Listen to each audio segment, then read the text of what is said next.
If it's your first time going to Disney World, there are definitely some things that can catch you off guard and you might not initially think about ahead of time. But to keep that from happening, I want to share with you 5 things that you should know before your first time going to Disney World. I know there have been a lot of things in my Disney World visit that have caught me off guard or that I have seen other park guests have catch them off guard during their visit, and that can lead to some mistakes that may form down the line whenever you're actually at Disney World. And we want to keep that from happening so that way you can make the absolute most of your visit when you are visiting Disney World. So I'm very excited for this topic tonight. I love helping people on their Disney World visit, especially if it's their first time going to Disney World, because it can be very overwhelming at times going to the Disney parks. There's a lot to see and do. There's a lot of planning that goes into it, and you want to make the most of your time. So that's all we're going to talk about tonight. 5 things you need to know before your first visit to Disney World. But before we hop into the actual topic, I want to say thank you for watching, whether it's here on the live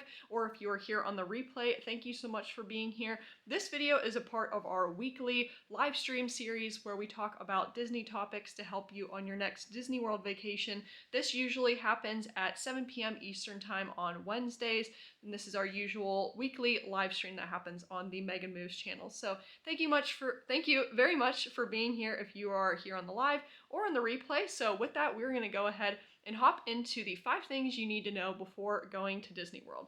The first thing that I want to tell you is, like we talked about before, there's a lot of planning that goes into a Disney World visit, and that is definitely what you are going to want to do. The first thing you want to do is to plan. There's so much to see and do, and with maybe if you only have a certain amount of days in the parks, you definitely want to make sure that you are getting to see and do all of the things that you want when you're at the parks. Especially when it comes to going to the Disney World parks. There's lots of rides, there's entertainment, there's dining experiences that you maybe want to check out. I highly recommend ahead of time looking and seeing what kind of rides there are. Pick out some top rides that you absolutely want to see and do. If there's characters that you want to meet and greet, definitely figure out what characters are where and where you can actually meet them. If you want to see parades or fireworks, see and try and figure out what times those actually happen so that way you don't miss it at the end of your visit, or figure out at the end of the day that you didn't get to see something that you absolutely wanted to see. I've seen that happen a couple of times, and it really makes me very sad when at the Disney parks I'll be getting on the monorail and I'll see guests figure out that they forgot to do something, or they'll see something that they wanted to do and don't have time to go back and do it. And that's absolutely not something that you want to have happen. So kind of make a list of some top things that you want to do when you're at the parks. Talk with your family or group that you maybe are traveling with and figure out what you absolutely want to do whenever you are at the Disney parks.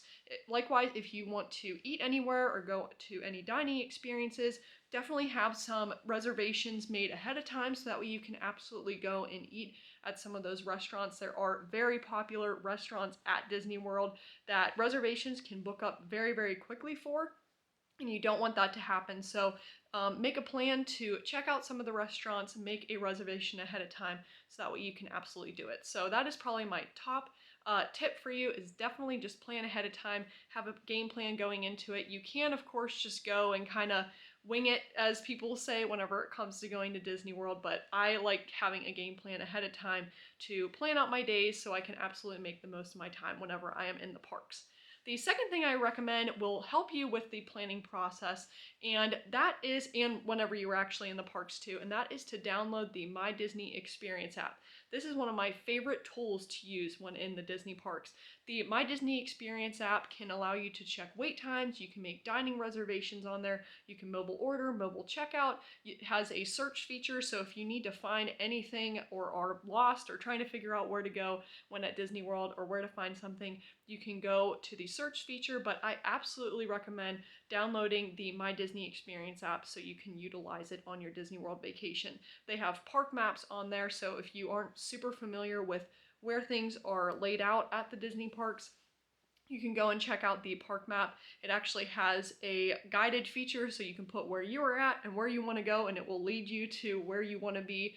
So I highly recommend downloading this app. It's a very helpful and handy tool whenever you're at the Disney parks. There are still people today that I see that are at the parks that don't have it and they aren't sure how long wait times are, or they aren't sure where to go. And so this is just a very helpful tool that I always recommend people having downloaded and on their mobile device before they actually get to the parks. It's also nice ahead of time before you get to the parks, if you kind of familiarize yourself with it, figure out what the layout is, where some of the key features are, how to use it. I do have a video on the channel talking about some of the biggest features that are helpful whenever at the Disney parks that you can check out if you're interested in using the app, but I highly recommend having it. It's been a very helpful tool for me. I've seen a lot of Disney park guests really enjoy using it, so I recommend downloading that ahead of time and kind of figuring out how to use it for your actual vacation.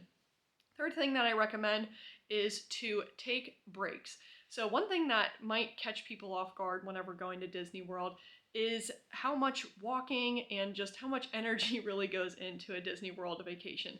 Especially if you're visiting during the summertime, it gets very hot and humid and people aren't necessarily prepared for that ahead of time. Maybe you're traveling from up north or a different location that you're not usually used to the Florida heat, or in the wintertime it might be a little bit chillier than you were expecting, but I recommend taking breaks during your visit. So you may be like me where I like to go, try to see how many rides I can get in a day, but that can really lead to exhaustion later on down the road, whether it's down the road in your day or just in your visit in general. So I always like taking water breaks. I like to go and kind of recharge, go in a quick service restaurant or go and get some AC breaks. I always talk about those, whether that's on a sit down ride that you're going to be able to sit down for a little bit, or if you want to go get a bite to eat and just recharge with your family. I just recommend taking breaks and being mindful of that during your visit, because the exhaustion can definitely catch up to you, and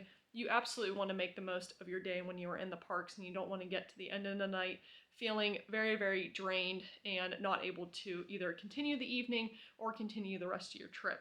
Likewise with that, if you are visiting the Disney parks for a long period of time, maybe you have a week that you're visiting and you don't want to visit the parks every day, another thing that's really great is just have a break day from the park. So if you're staying on Disney property, or if you're staying at a hotel around the Disney area, it's nice having a resort or a hotel day where you can just have a relaxing pool day. Maybe you want to go visit Disney Springs and do some shopping, have a nice relaxing day off from the parks.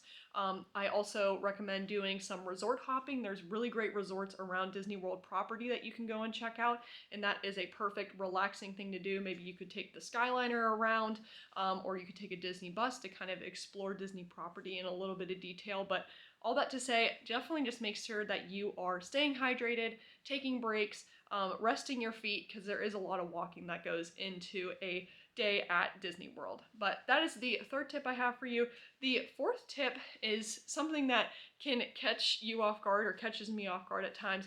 And whenever it comes to a Disney World budget for merchandise. So whenever you're going to Disney World, maybe you want to get a souvenir, maybe you want to take souvenirs back for friends or family, but I recommend ahead of time having a budget for how much you want to spend. If you're trying to stay within a Disney budget, or if you don't care, then disregard this tip, but Disney merchandise can get expensive very, very quickly. And so before that happens, I recommend having an idea in mind how much you want to actually spend on merchandise, so that way you don't go crazy whenever you are in the Disney parks. I know a typical pair of mini ears can be anywhere from $30 to $40. If you want to get a Loungefly bag, usually those are anywhere from $75 to $90. If you want a Spirit jersey, one of those long sleeve Disney shirts with the letterings on the back, those can be anywhere from $75 and up. So Disney merchandise can definitely get up there very, very quickly. But all that to say, definitely recommend having a budget set ahead of time. It's always good if you want to go and just look instead of purchase. There's a lot of really fun shopping that you can do when at the Disney parks, but I do recommend just having a budget ahead of time, so that way you don't see your bill at the end of your trip and realize that you spent more than you actually wanted to, because it can get crazy pretty quickly. So the fifth thing that I recommend, and our final tip here, whenever you're going to Disney World for the very first time, I recommend getting a first time visit button. So this is a very fun thing that you can do. It's absolutely free. If you go up to guest services, or some of the Disney stores have them as well, there are these first visit pin buttons that you can wear around the parks for the day. And I recommend doing this and enjoy doing this because a lot of times cast members, characters, different people around the parks will welcome you to the parks, and if it's your first visit, and really make you feel special. They also have birthday buttons, anniversary buttons. They have I'm celebrating buttons in case you're celebrating a graduation or a big event that happened in your life. But these are just another way to add a little bit of, I don't know, a special touch to your visit to really make it memorable.